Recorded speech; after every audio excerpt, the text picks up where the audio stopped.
Hello mga kapatid, pag-usapan po natin yung pamamaraan ng ating kaaway, yung pong temptation. The enemy's temptation.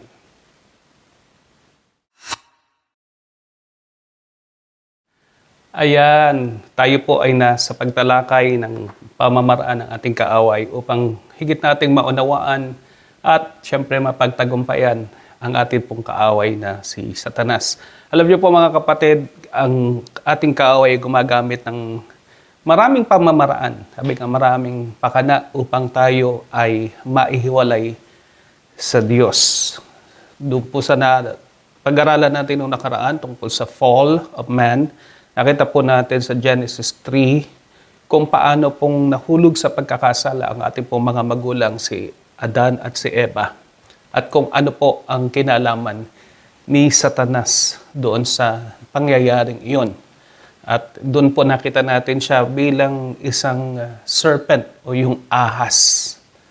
At dito po makita po natin yung pamamaraan po ng kaaway at kung ano din ang ginamit ng kaaway laban sa atin pong Panginoong Hesukristo. Yung una pong temptation, makita po natin nung nilikha ng Diyos ang tao, si Adan at si Eva, binigyan niya sila ng authority o ng dominion upang pangalagaan, pamahalaan ang lahat ng nilikha.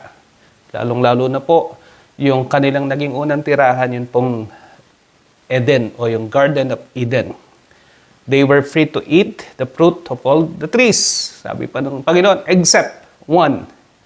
Sabi po ng Panginoon, huwag po nilang kakainin yung bunga ng puno ng pagkaalam ng mabuti at masama. Makita po natin yan sa Genesis chapter 2 verse 9 at inulit po sa verse 17. Binigyan po ang tao ng choice o ng pagpipilian kung susunod sa Panginoon o hindi. Sabi po ng Genesis chapter 2 verse 15-17, the Lord God took the man and put him in the Garden of Eden to work it and take care of it. And the Lord God commanded the man, you are free to eat from any tree in the garden, but you must not eat from the tree of the knowledge of good and evil. For when you eat of it, you will surely die. And Satan deceived Eve by lying to her. Nagsinungaling po ang kaaway. He told her not to believe God and that there would be no consequences if she disobeyed God. Yun po yung laging sinasabi ng kaaway. Wala namang mangyayari. Walang consequence sa kasalanan. But mali po yun mga kapatid. Sabi po niya, Genesis chapter 3, verse 4-5, sabi po ng ahas, you will not surely die. The serpent said to the woman, for God knows that when you eat of it, your eyes will be open and you will be like God, knowing good and evil.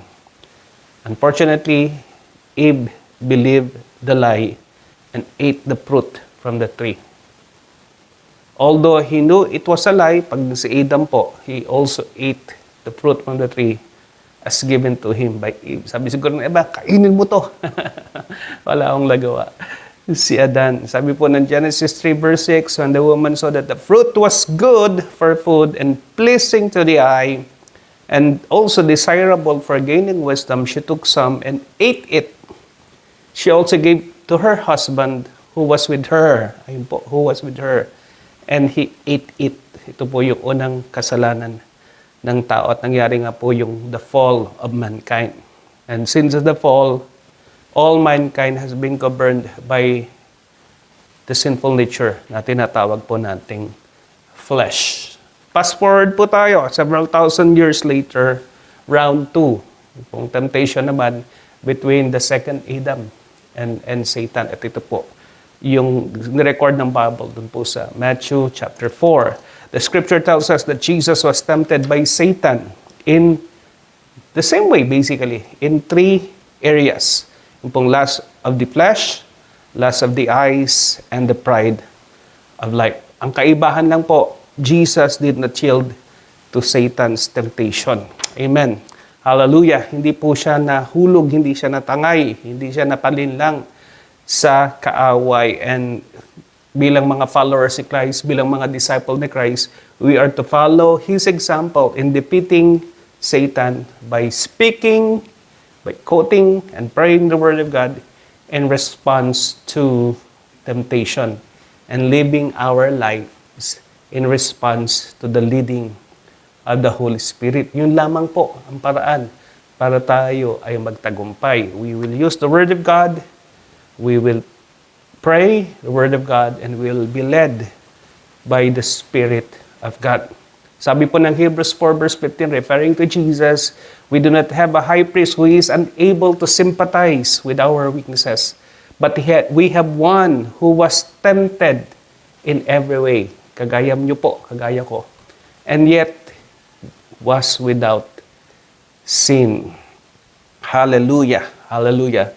Tingnan po natin mga kapatid, in-compare natin yung temptation sa una nating mga magulang at sa temptation sa ating po Panginoong Hesus. Sabi po ng 1 John chapter 2 verse 16, for all that is in the world, the lust of the flesh, the lust of the eyes, and the pride of life is not of the Father, but is of the world. 1 John chapter 2 verse 16. So nakita po natin yung lust of the flesh doon sa temptation po kay Eve, it was good for food. Yung flesh kasi yung desires natin na natural naman na meron tayo. However, the enemy wants us to satisfy these desires in ungodly way. Sa temptation po kay Jesus sa Luke chapter 4 at saka sa Matthew chapter 4, sabi po, kung ikaw ang anak ng Diyos, gawin mong tinapay ang mga batong ito. Stones to become bread. Again, food. Parehas, di ba? Pagkain. It was good for food. Yung kay Eve and then yung later on kay Jesus. And then lust of the eyes. It was pleasing to the eye. Ano po ang ginawa ni Satan? Sa Luke chapter 4, makita po natin doon, dinala po niya ang Panginoong Jesus sa isang mataas na bundok and ipinakita niya ang lahat ng kaharian. Pinakita, no?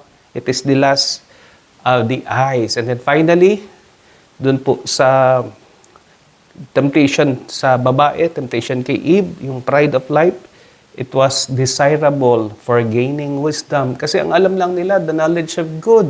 Gusto pa rin nilang malaman yung knowledge of evil. Kung nanatili na lang sana yung isang kagustuhan na yun, to know what is good. But sabi nga, they want to know what is not good. And it was desirable, yung pong temptation was desirable. Kung hindi naman po desirable yung temptation, hindi naman yan magiging temptation eh. Hindi naman yan magiging tempting. Nakita po natin sa Panginoong Jesus, yun din po ang ginamit ng kaaway. Sabi po ng kaaway, throw yourself. Yun. And for it is written, He will command His angels. Gumamit pa ng Bible, ito pong si Satan, para item ang Panginoon, para ipakita, magpakitang gilas ka. Parang gano'n. Ang gustong mangyari po ng kaaway. Ang Panginoong Jesus ay magpakitang gilas, magpakitang tao. Para mapersa yung Ama na siya iligtas at yung mga tao maniwala sa Kanya. Dahil sa kamangha-mangha at kababalaghan na kanila pong nakita. Marami po ako nakikita lately na pinapakita nila yung kanilang religiosity. Sabi ko nga, ang totoong religiosity, hindi yung pakitang tao lang. Hindi yung ginagawa mo lang para hangaan ka ng mga tao. Yun po ay pride of life. Ang totoong religiosity, mga kapatid, it's between you and God. No? It is a relationship with the Lord. Amen. Ito po yung outworking ng Holy Spirit sa buhay natin. That is true religion. And it shows in justice, in mercy, especially in our dealings with the people who are oppressed, underprivileged, at yung mga tao po na nangangailangan ng tulong. So ito po, mga kapatid, ang true religion. Ang sabi po ni James sa kanya pong sulat. So makita natin dito, balikan natin, the temptation of Eve, vis-a-vis yung pong temptation ng Panginoong Jesus. The secret is, use the Word of God. Amen? Speak, pray the Word of God, at saka syempre po, being led by the Holy Spirit. It's the Spirit of God, the Word of God, hand in hand as our weapon against the enemy para tayo po ay magtagumpay laban sa tukso. So be filled with the Holy Spirit, always read the Bible. Sabi nga po ng psalmist, ang iyong salita'y sa puso ko iningatan nang hindi ako sa iyo magkasala.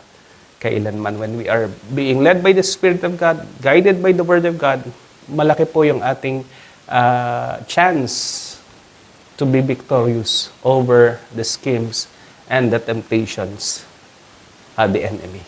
Amen. So tandaan niyo po, mga kapatid, you can overcome because you are in Christ and His Word and His Spirit is in you. Amen.